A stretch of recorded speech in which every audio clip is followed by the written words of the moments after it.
Kam parë zotin Hamza, kandidatin e juaj për kryeministër, në një formë po mundohet që ta kthej le të themi narrativën publike me një qasje më përbashkuese. A është sfiduese në këtë kohë shumë të polarizimit të skajshëm të skenës politike? Mënyra e vetme për me u kriju një frymë bashkuese është kjo mënyrë, edhe besoj që është mënyra e duhur që ti tregojmë qytetarëve që është koha që të jemi bashkë, pavarësisht dallime politike, nuk duhet të kemi përçarje mes njëri tjetrit, duhet të shikojmë problemet që i ka vendi, të integrohemi dhe të ecim përpara si shtet. Kjo është një pyetje që sigurisht do t'ja bëj edhe zotit Hamza, mirë po ju pyes edhe ju, personalisht për ju, për shembull, nëse rezultati zgjedhor do të jetë i njëjti sikur i nën shkurtit dhe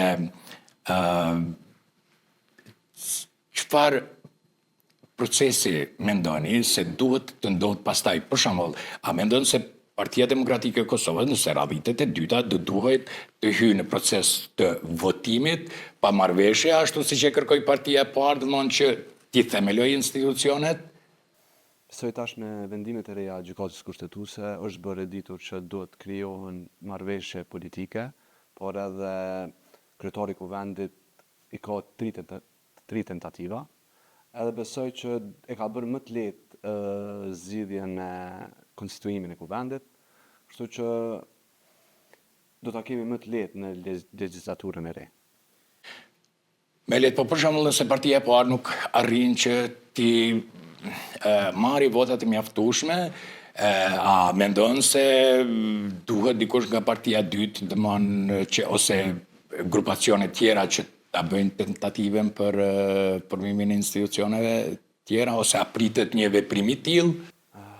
Besoj që në bazë të rezultatit zgjedhor do të krijohen edhe kushtet për koalicione.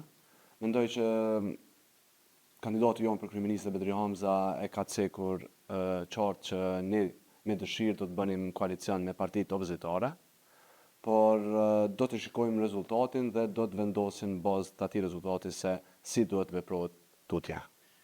Nuk e di, të paktën unë nuk kam dëgjuar që për shembull ndryshe nga Lidhja Demokratike, për shembull, po Partia Demokratike të paktën deri tani nuk e ka thënë që domosdoshmërisht duhet i takoj pozita e kryeministrit PDK-s në mënyrë që të jetë në koalicion me subjekte tjera. A është kjo qëndrim në PDK apo është ndryshe? Apo kjo ndodh në bazë të marrëveshjes domthonjë me partitë e tjera? Mendoj që kjo ndodh në bazë të marrëveshjeve me partitë tjera, por mendoj se ne shpresojmë që të fitojmë zgjedhjet dhe fituesi i zgjedhjeve normale ka hapësirën dhe mundësinë i parit të kandidojë të jetë i propozuar për kryeministër, por në variante tjera do të shikojmë si janë numrat dhe do të vendosim bashkërisht sipas marrëveshjeve që gjenden në parti tjera politike. Zoti Krasniqi, që duani një mendim personalisht t'juajin.